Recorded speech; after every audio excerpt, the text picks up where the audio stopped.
देखिए रुपी जी, ये जो स्टेटमेंट आया है, ये कोई दिल्ली, मुंबई, नागपुर से नहीं आया। धर्म संसद होके कोई एक दो दिन का इशू नहीं है। धर्म संसद एक नहीं, दो नहीं, तीन तीन बार, दो दो बार हो गई है। लोग अरेस्ट हुए हैं, सुप्रीम कोर्ट तक बातें गई है और कुछ लोग भाग रहे, भगोड़े घोषित हुए हैं। तमाम राज्य सरकारें इसमें कटघरे में खड़ी है कि आपने कैसे होने दी। लेकिन इस पूरे पे भारतीय जनता पार्टी चुप्पी साधी हुई है, संघ इस पे चुप्पी साधी हुई है, सरकार चुप्पी साधे हुए है। छोटी छोटी बात पे ट्वीट करने वाले प्रधानमंत्री चुप है।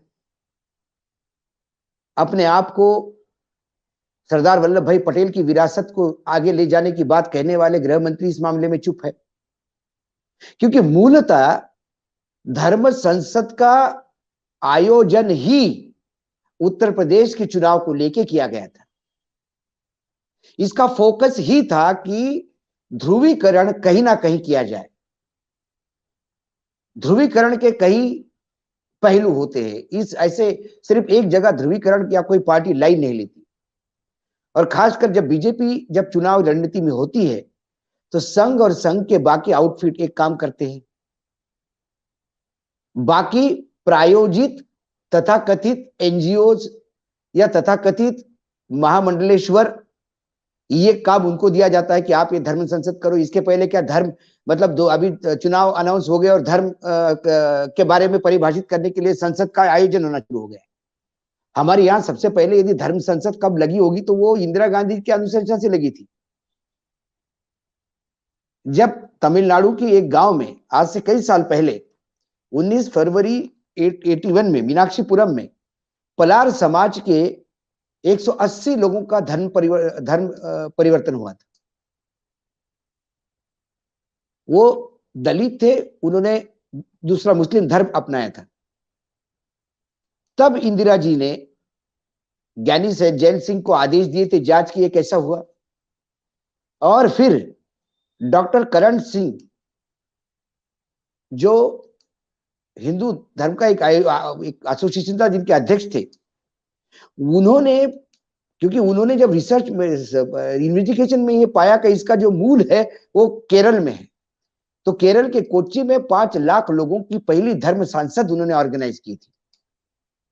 अब डॉक्टर करण सिंह तो बगैर इंदिरा जी के परमिशन से तो जाएंगे नहीं, क्योंकि वो कांग्रेस के बहुत बड़े नेता थे तब। और तब ये बात हो गई थी। उसके बाद धर्म संसद का लगातार आयोजन होता रहा, विश्व हिंदू परिषद ने भी करती रही, लेकिन ये वही विश्व हिंदू परिषद है कि इसमें धर्म में राजनीति नहीं लाते थे। अशोक सिंघल के समय एक धर्म परिषद चल रही थी दिल्ली में, और तब नरसिंह राव पे करोड़ रुपए लेने की रिश्वत का मामला था।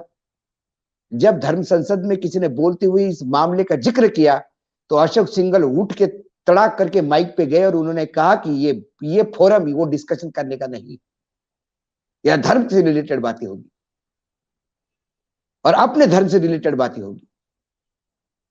उसके बाद वीएचपी भी इससे अलग हो गया और फिर ये धर्म संसद चलने लगी।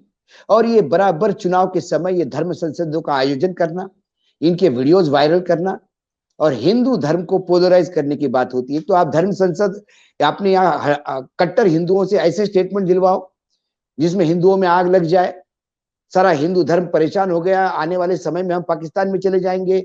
औरंगजेब जैसे राज्यकर्ता ने कई साल राज्य करने के बाद वो मर गया इस धरती में, लेकिन वो हिंदू धर्म का कुछ बाल बाका नहीं कर पाया।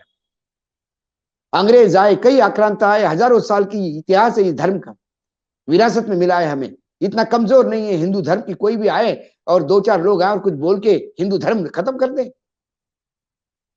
लेकिन आपका हिंदू धर्म खतरे में नहीं है, बीजेपी खतरे में है। बीजेपी को अपना खतरा टालने के लिए इसको हिंदू के धर्म के खतरे पे बोलते हैं। तो एक तरफ से ये धर्म संसद आयोजित करके विष और बहुत ही कटु शब्दों में, जो शब्द असंसदीय है, इस देश का संविधान अलाउड नहीं करता, ऐसे शब्द भगवों से कहलवाए जाते हैं। दूसरी तरफ ओएसी जैसे कुछ लोगों को बुलाया जाता है कि आप मुसलमानों को ऐसा बता दो कि सारा हिंदू धर्म ये फिर इकट्ठा हो जाए मुसलमानों के खिलाफ। वो लगातार मुसलमानों को एक करने की बात करता है और हिंदू धर्म के खिलाफ बोलता है। ये तर्कश के कुछ तीर हैं। लेकिन हुआ यूं कि जब पश्चिमी उत्तर प्रदेश में संघ, जहां मुस्लिम बहुल एरिया है, कुछ क्षेत्र है जहां 57-57% मुस्लिम है, जिन जिन जिलों में, वहां जब संघ ने अपना मुस्लिम आउटफिट, जो मोर्चा है, उन लोगों की जिम्मेदारी दी कि तुम वहां के मुसलमानों को समझाओ कि वो बीजेपी के साथ जाए, तो ये जब महामहिम अध्यक्ष वहां गए बात करने के लिए, तब उन्होंने कहा कि वो तो धर्म संसद में गाली गलौज करते हैं। तब उन्होंने कहा कि नहीं नहीं, संघ का कोई मतलब नहीं है धर्म संसद से, सरकार का भी कोई मतलब नहीं है। अरे सरकार की तरफ क्लेरिफिकेशन देने वाले आप कौन? और धर्म संसद जैसी बात, जहां सुप्रीम कोर्ट से लेकर हाई कोर्ट तक सब एक्टिव हो गए, लोग अरेस्ट हो गए, कई सैकड़ों बुद्धिजीवियों ने, कई हमारे रिटायर्ड आर्मी के फौजियों ने, बड़े बड़े चीफ सेक्रेटरी और cabinet secretary, retired IAS officers ने, बुद्धिजीवियों ने, जजेस ने सरकार को लगातार, आईआईटी के स्टूडेंट्स ने सरकार को लगातार गुहार लगाई कि ये धर्म संसद जैसा है पागलपन बंद करवाओ इस देश में। इतनी बड़ी बात पे सरकार मौन है, इतनी बड़ी बात पे संघ मौन है, क्योंकि जिस दिन संघ और सरकार बोलने लगेगी, उस दिन हिंदुओं को समझ में आ जाएगा कि ये किसी के साथ नहीं है। तो मौन व्रत धारण करके संघ और सरकार इस धर्म संसद का समर्थन करती है और मुसलमानों को बरगलाने के लिए मुस्लिम मोर्चा की तरफ से स्टेटमेंट दिलवाती है कि हमारा कोई लेना देना नहीं है। ये, और इनको ही लगता है जैसा बिल्ली आंख बंद करके दूध पीती है तो उसको लगता है कि मुझे कोई दिख नहीं रहा है तो कोई मुझे देख नहीं रहा है, लेकिन जब कुदरत का डंडा पीठ पे पड़ता है तो तब उसको समझ में आता है कि तुमने आंखें बंद करने से दुनिया की आंखें बंद नहीं होती। तो शायद संघ, सरकार और बीजेपी ये समझ रही है कि इस देश का मुसलमान और हिंदू इतना मूर्ख है कि आप कुछ भी कहो और वो एक्सेप्ट कर लेगा।